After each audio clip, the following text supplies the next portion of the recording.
बच्चे जो अब स्कूल नहीं जा रहे हैं, 38 बच्चे हैं, वो क्या बच्चे पिछले 1.5 महीने से क्या कर रहे हैं? घर पर हैं। घर पर हैं। और क्या करें? अच्छा, तो इनकी मतलब पढ़ाई नहीं कर पा रहे हैं। नहीं। यहाँ पर पढ़ने वाले बच्चे कौन है? किसानों के, मजदूरों के। अगर आप गए होंगे तो अपने गांव की स्थिति भी देखी होगी। अच्छा, जिस स्कूल में आप गए होंगे, आपने रास्ता भी देखा होगा। गर्मी है, बारिश है, सर्दी है, 6 साल 5 साल के बच्चे कैसे जाएंगे? आप ये बताइए। प्राइवेट स्कूलों को कहते हैं ना कि लॉटरी लग गई है। पेरेंट्स की फीस देने की स्थिति रहेगी प्राइवेट स्कूल में, तो अगर एक लड़की है और एक लड़का है और दोनों में से किसी एक को दे सकते हैं तो लड़के को फीस देंगे, लड़की को नहीं देंगे। ये बहुत कड़वी सच्चाई है, लेकिन है। क्या इस देश में हर एक बच्चे को शिक्षा प्राप्त करने का अधिकार है या नहीं? ये सवाल इस समय उत्तर प्रदेश का हर गांव पूछ रहा है। नेशनल एजुकेशन पॉलिसी के अंडर लाए गए स्कूल मर्जर प्लान के मुताबिक कुछ 10,000 प्राइमरी स्कूल्स जिसमें 50 छात्रों से कम स्टूडेंट्स पढ़ रहे हैं, उन्हें मर्ज करने का आदेश दिया गया। लेकिन विद्रोह में टीचर्स ने, स्टूडेंट्स और उनके पेरेंट्स ने सरकार के खिलाफ कई प्रदर्शन निकाले।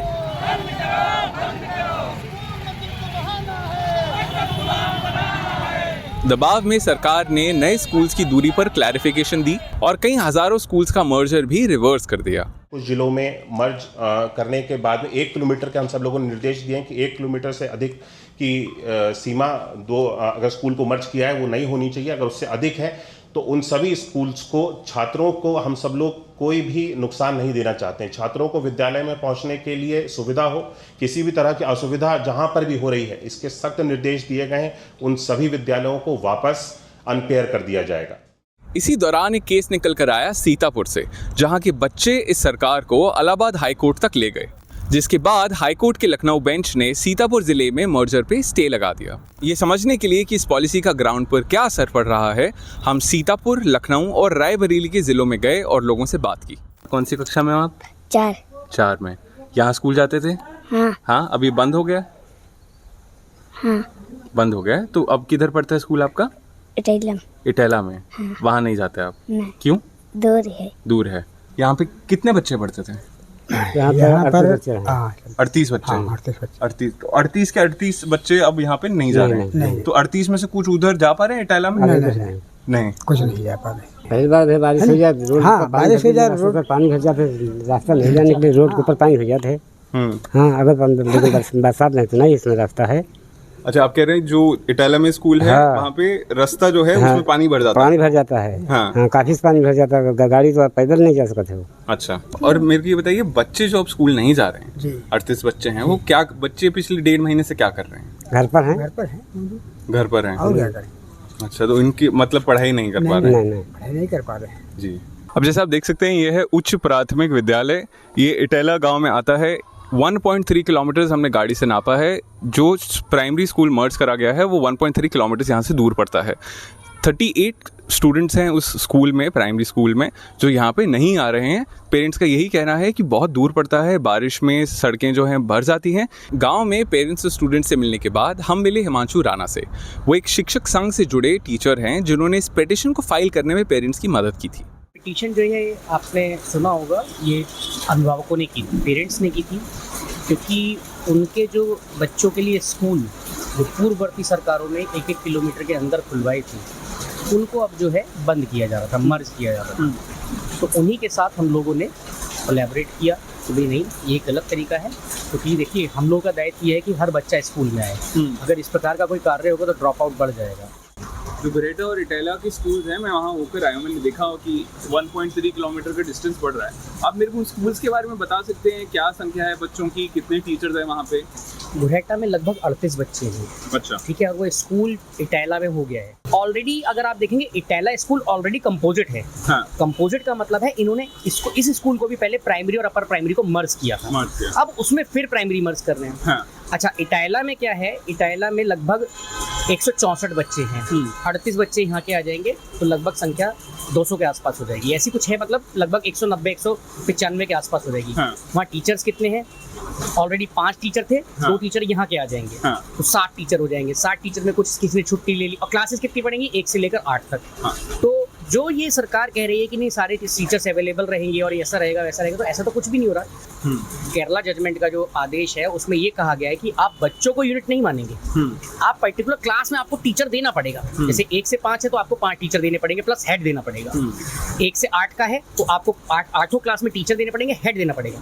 देखिए होता क्या है, सेक्शन 27 जो आरटी एक्ट का कहता है कि टीचर जो है नॉन एजुकेशनल पर्पस के लिए नहीं जाएगा।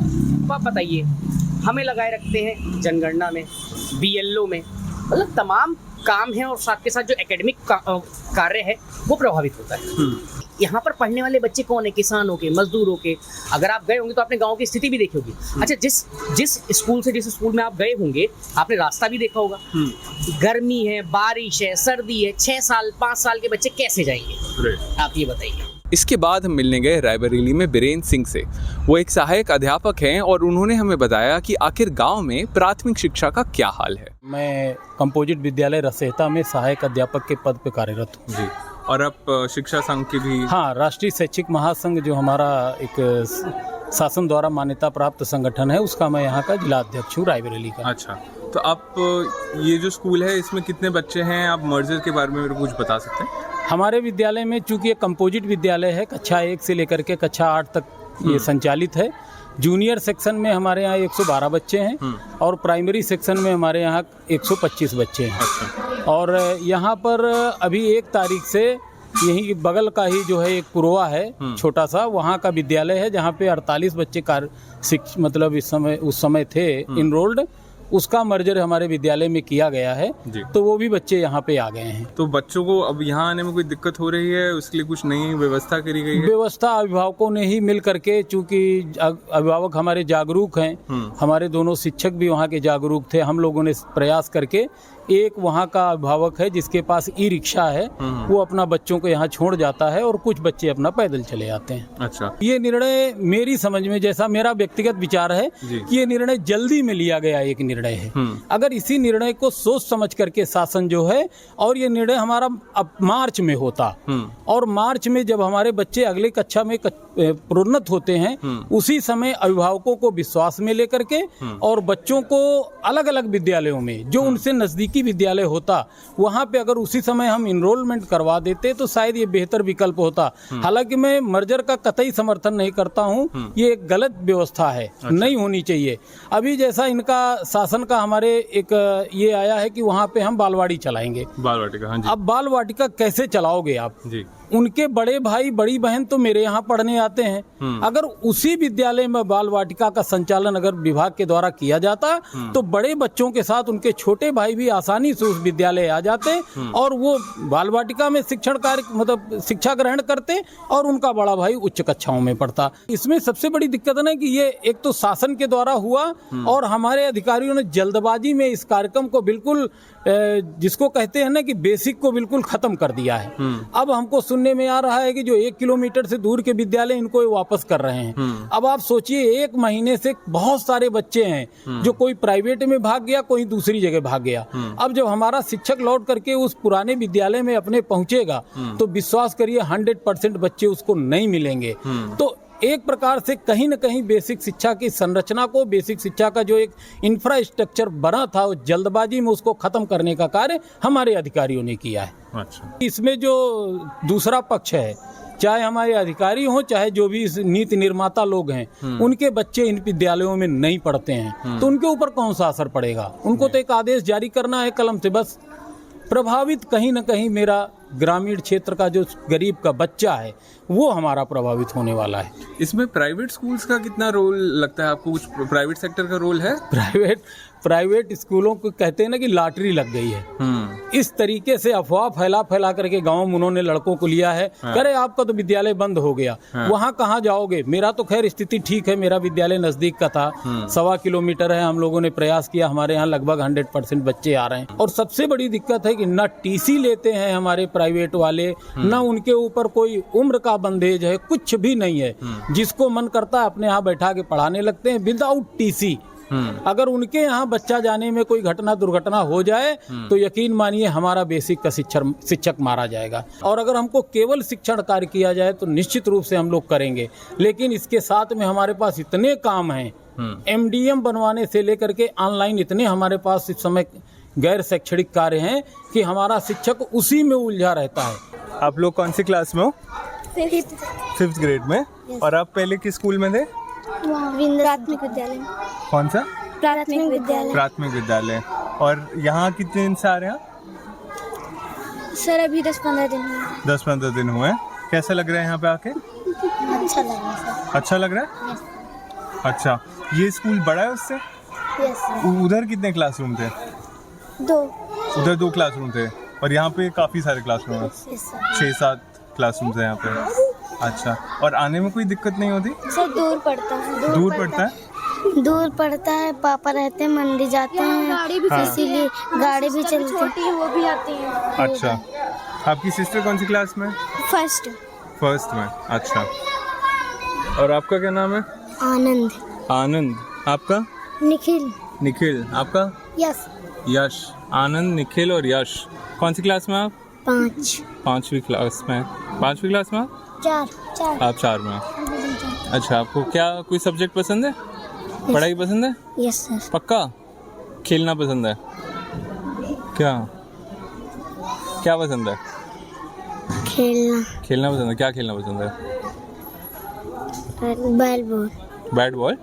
अच्छा, और आप बड़े होके क्या कुछ बनना चाहते हो?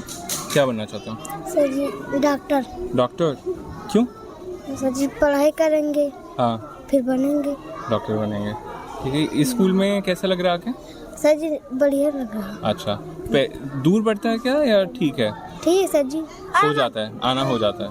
हाँ, हम सब साइकिल से आते हैं। हाँ, साइकिल से आते हैं। अच्छा, अब बेसिक एजुकेशन डिपार्टमेंट ने 50 का आंकड़ा लेके स्कूलों की पेयरिंग का आदेश दिया था। अब कुछ आंकड़े हम आपको बताते हैं। उत्तर प्रदेश में 1,30,000 सरकारी स्कूल चलाए जाते हैं। 2023-24 के एकेडमिक ईयर में उसमें 1,66,00,000 स्टूडेंट्स एनरोल हुए थे। अब एक और आंकड़ा सुनिए। नीति आयोग की 2023 में निकाली रिपोर्ट के मुताबिक यूपी में 2 लाख के आसपास टीचर पोजीशंस अब भी वेकेंट पड़ी हैं। अब national institute of educational planning and administration यानी नीपा की 2018 की रिपोर्ट के मुताबिक एक टीचर का 19% समय ही पढ़ाने में जाता है, बाकी सारा उनका समय जाता है सरकार के दिए कार्य करने में। एजुकेशन मिनिस्ट्री का यूनिफाइड डिस्ट्रिक्ट इंफॉर्मेशन सिस्टम यानी यूडाइस के डेटा के मुताबिक उत्तर प्रदेश के ड्रॉप आउट रेट्स में काफ़ी सिग्निफिकेंट डिक्लाइन देखने को मिला है 2022-23 से 2023-24 में। लेकिन अब इस मर्जर से बच्चों का फिर से पीछे छूट जाने का डर जो है वापस बढ़ गया है। सरकार इस प्लान को मर्जर या पेयरिंग बुला तो रही है, लेकिन गांव में इसे बंद करने की प्रक्रिया ही माना जा रहा है। ये ही कहा एक और ग्राउंड एक्टिविस्ट ऋचा सिंह ने और पूछा वही सवाल, क्या बिछड़े तबके से आने वाले बच्चों को पढ़ने का हक है या नहीं? स्कूल में सिर्फ बच्चों की बात नहीं है समझ की, स्कूल गांव की एक आइडेंटिटी से भी जुड़ता है और वहाँ पढ़ाई कैसी हो रही है और चीजें क्या हो रही है, लेकिन गांव उसको अपना मानता है। मैंने तो दिल्ली के बाहर के लोगों के बहुत सारी ऐसी चीजें पढ़ी समझी हैं कि स्कूलों में बहुत कम बच्चे होते हैं ताकि बहुत अच्छे से पढ़ाई हो सके। एक्चुअली जिसने 20-30 साल पहले गांव छोड़ दिया वो गांव को समझ नहीं रहा है।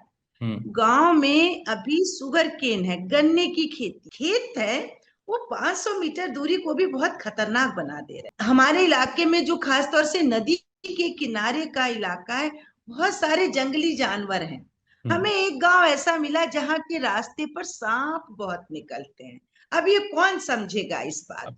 एक ऐसा गांव है जहां टीम के लोग गए, मैं आपको फोटो भेज दूंगी जी। जिस दिन ये स्कूल मर्जिंग को देखने गए उसी दिन एक 17-18 साल की लड़की को सियार ने काट लिया था, उसी दिन सेम डे। खैर, तो ये गांव बदला है। एक बात, लड़कियों की अगर आप संख्या देखिए तो कई एक स्कूल ऐसे मिले जहां लड़कियां अधिक हैं, लड़के कम हैं।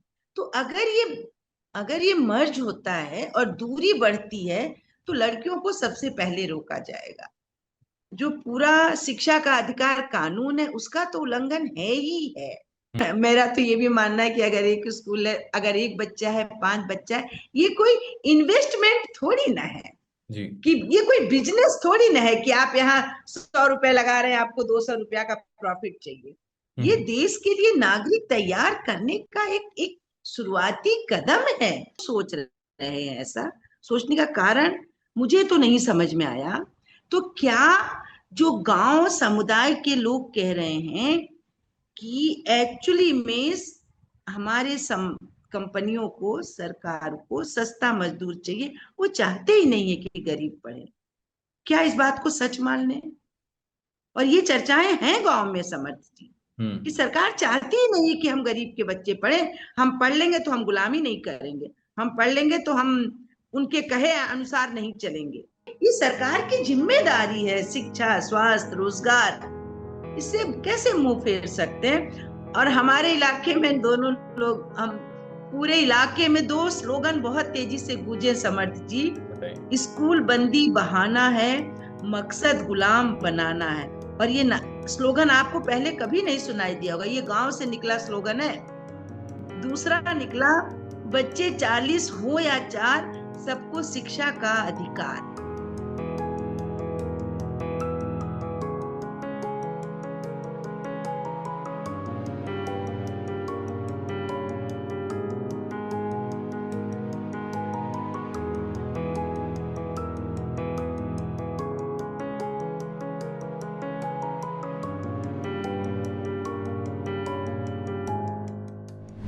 आपको उन मीडिया संस्थानों को समर्थन देना होगा जो सरकारी विज्ञापनों पर निर्भर नहीं है। न्यूज लॉन्ड्री ऐसा ही मीडिया प्लेटफॉर्म है।